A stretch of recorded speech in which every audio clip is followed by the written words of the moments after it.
It's been a fiery exchange of potshots and jabs between a presidential candidate and a running mate. It's one that's almost reached a crescendo, a level never been experienced before, at least not in Ghana's recent political history. The race to the presidency has been characterized by name-calling between President Mahama and the NPP's running mate Dr. Mahamudu Bawumia, while the presidential candidate of the opposition party takes a back seat. But why is this? Well, we'll bring you a political desk analysis in a bit, but let's first have a look at some of the exchanges so far. In fact, international credit ratings agencies like Moody's, Fitch, Standard & Poor's now have basically the same credit rating for Ghana. The recent revision of Ghana's outlook from B- negative to B- stable, that is the equivalent of B3 that Moody's has. The outlook was revised from negative to stable, has resulted in a misinterpretation by this NDC government and President Mahama that Ghana's credit rating has been upgraded. This is in fact not the case. Moody's did not upgrade Ghana. Ghana's rating under Moody's is still B-. It is only the outlook that has been revised, and that is not equivalent to a change in ratings or a ratings upgrade. The outlook is not equivalent to an upgrade in the ratings. Sometimes one wonders whether they don't read or they don't understand. So let me give Mr. President a free piece of advice. Mr. President, please desist from embarrassing yourself by stating that Moody's has upgraded Ghana. Your economic management team should explain that difference to you. It is the same with the economy. If you create the impression that the economy is in crisis, Ghana is going back, despite all the scientific basis, even from outside, Moody's comes and upgrades us and says there's more confidence in Ghana's economy.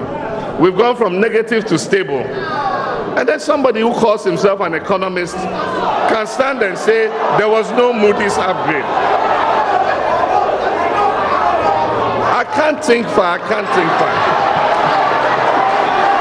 So government's first responsibility in job creation is to create a stable economic environment so that the private sector can grow. That's one. Then government's second responsibility is to make sure that our young people are coming out with the right skills for the world of work. Increasingly, our country has continued to change.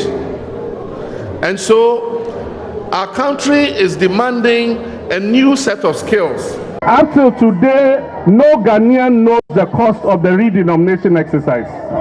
Then the same person and people come and stand and say somebody is incompetent. You are incompetent. Moses Sikando, how much did it cost us? Simple thing like this, you can't tell us. And you have the nerve to come and talk about corruption. Look in the mirror and look at yourself. Mr. President, care to read? Today's request for disclosure on the 2007 redenomination is another demonstration of incompetence, apart from the fact that the then governor disclosed the cost as far back as 2007. If the president really wanted to find out the cost of the redenomination, he could simply have asked his VP, who was Bank of Ghana governor, especially when the president was head of the economic management team between 2009 and 2012. Such petty propaganda should be beneath someone of the stature of a president. It is clear he is very poorly briefed. But when a president decides to join the bandwagon of propaganda, he only ends up embarrassing himself.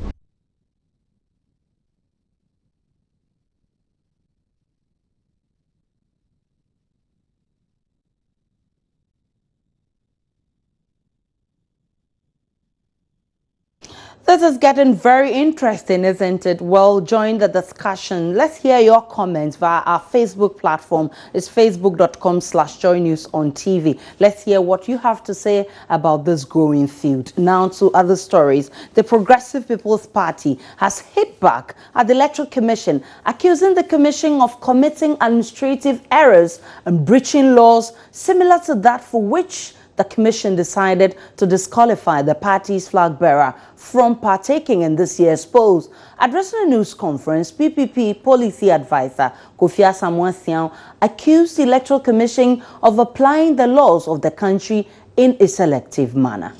Some of the candidates had not declared their assets, and yet they went ahead to swear an oath before a judge, a notary public, or a commissioner of oath that they have done so. In fact, some of them rejected this requirement publicly. While we all know that lying under oath is a criminal offense under the laws of Ghana, and the punishment is a maximum of 10 years imprisonment, Mr. Amadou Sule issued a circular to all political parties on sanctions for non-compliance with the Political Parties Law Act 574, with emphasis on the submission of audited accounts. In that letter dated 5th April 2016, Mr. Amadou Sule, incidentally the Deputy Chair of the Electoral Commission, made it abundantly clear that, quote, all political parties should ensure that the requested information is received by the Commission by the close of work on 31st May 2016, failing which sanctions will be applied in accordance with law. The only sanction if you don't apply with this requirement to submit political parties audited account of your political party is for the Commission to deregister you or take your name from the register of the political parties list. As we speak, that was not done. The PPP, the Progressive People's Party, complied fully with this directive from the Electoral Commission, while other political parties disregarded it. What is shocking in this case is that as of today, the EC has failed to enforce the sanctions they promised. The double standard of the EC in this matter is mind-boggling.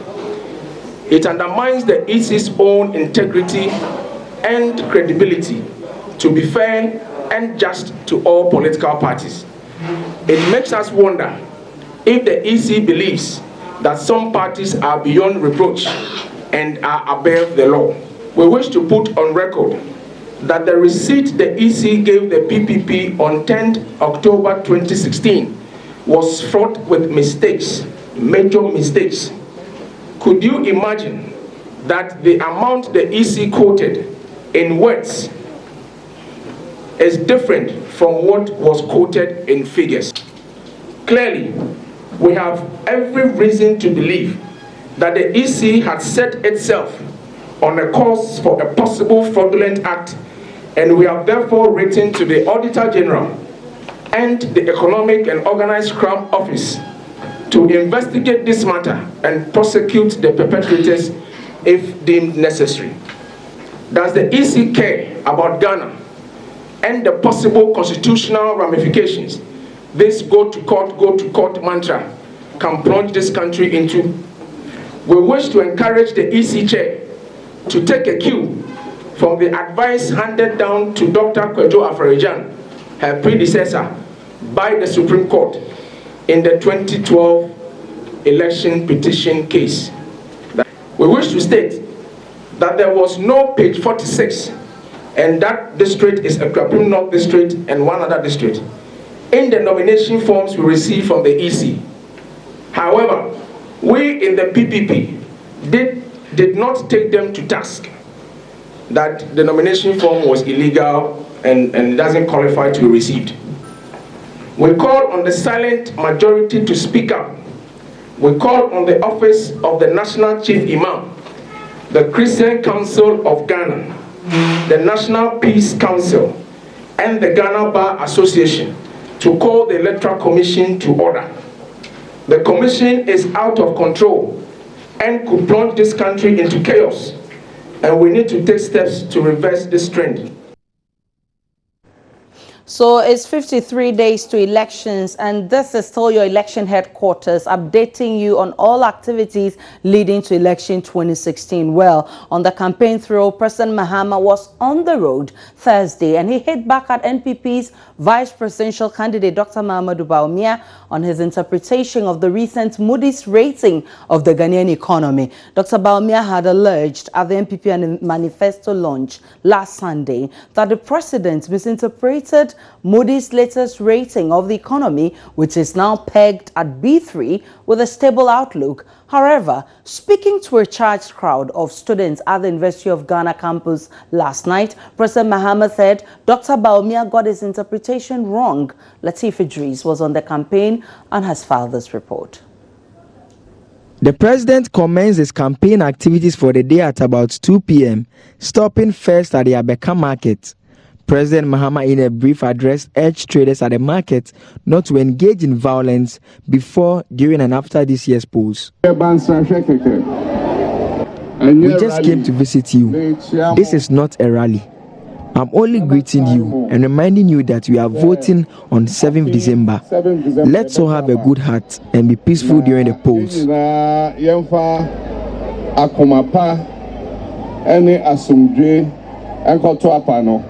The NDC presidential candidate then headed to Malamata market, where he reiterated his promise to renovate existing markets if given the nod once more. We are going to make all markets new. We will renovate each. This is because most markets are not in good shape and they're prone to fire outbreak, which leads to loss of our brothers and mothers' world.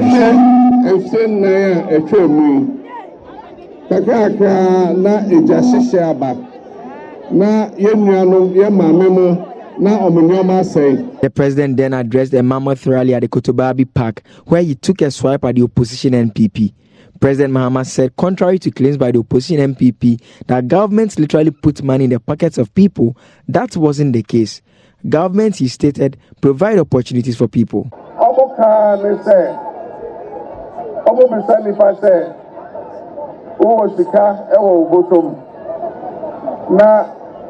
Sika sɛnea meka nwura no ɔmanpanyin biara ɛmma ɛmbɛka sɛ woyɛ adwuma o wonyɛ adwuma o de. What they often say is that they ask people whether they have money in their pockets.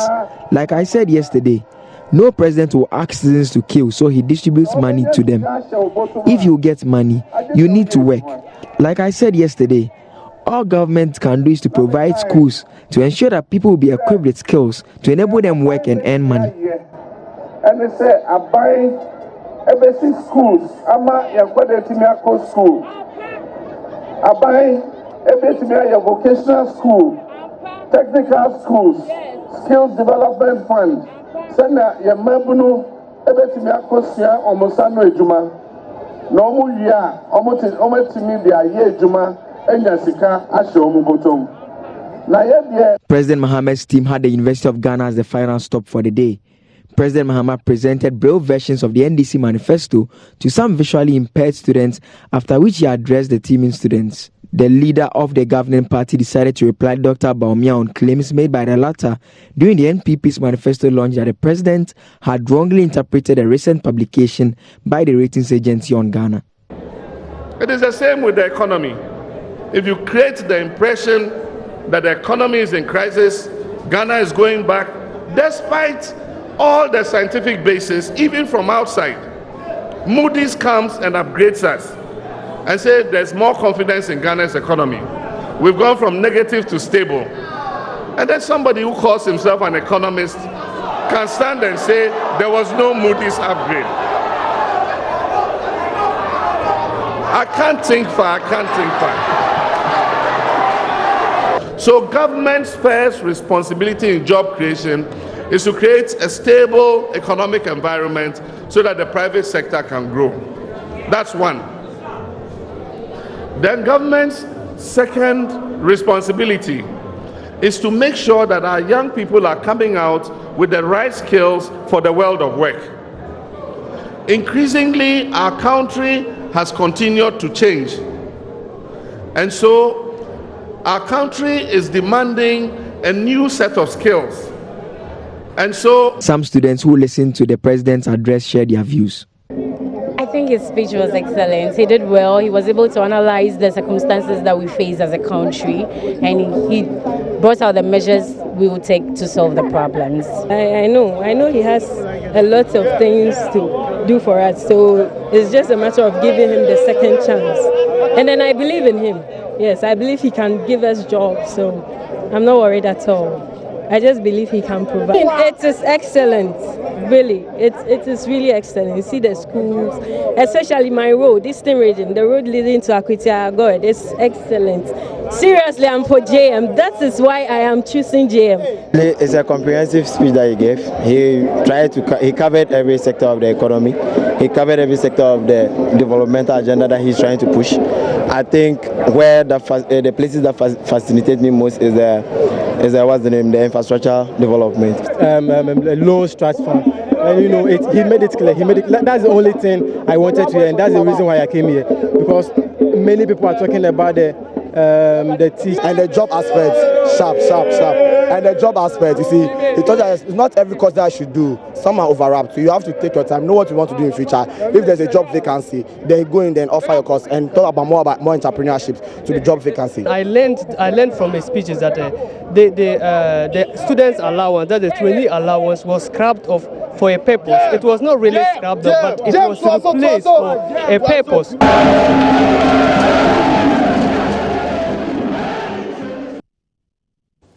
So that was a report by Joseph Akable, who's been following the NDC campaign trail. Latif Idris now will bring us an update of the flag bearer of the New Patriotic Party, Nana Akufo-Addo's campaign trail, who says Ghana will record the slowest economic growth in 22 years under President Mahama's watch as president. The third-time presidential hopeful says a clear indication of the president continue to stay in office remains a threat to national security and the economy. He was speaking during his tour of the Anyan Soutum constituency in the Greater Accra region.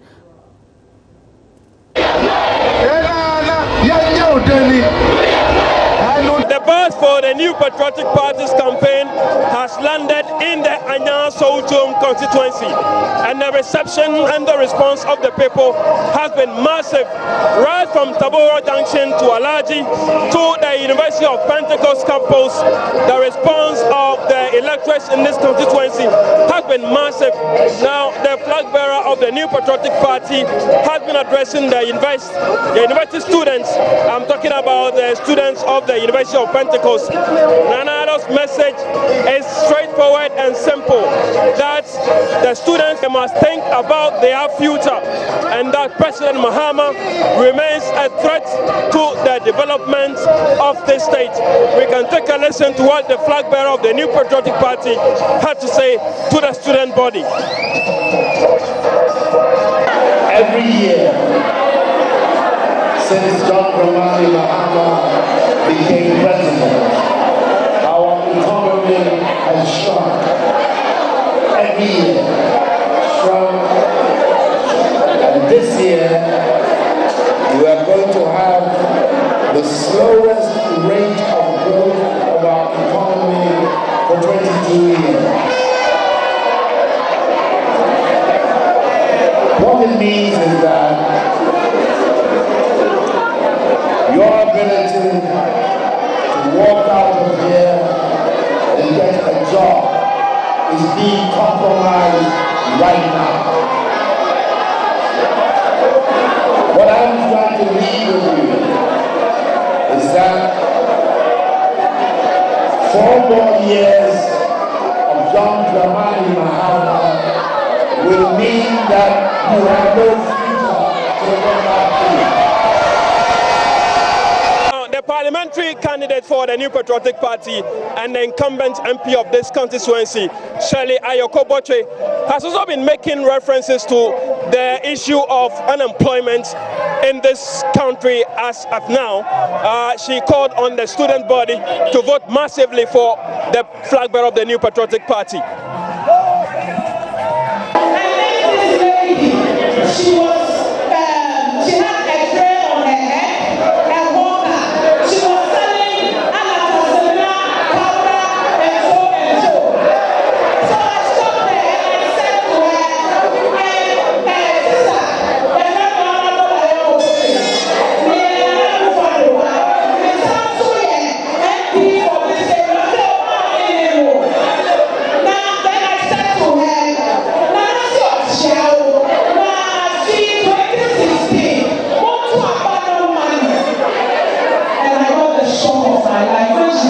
me one man.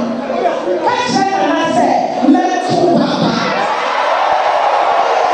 Alan Kojo Tremantin, who is part of the campaign team, has also been talking about how the New Patriotic Party has a track record when it comes to job creation. He is therefore calling on the Ghanaian electorate to give the New Patriotic Party a chance again to prove how they can turn the economy around. It's for us to create jobs for the majority of our people. Number two is to make sure that Ghanaian businesses work again. There is only one party in this country that has shown by its record in government and also by its vision that they can address these two challenges. And so on the 7th of December, remember that your vote is going to define your own future.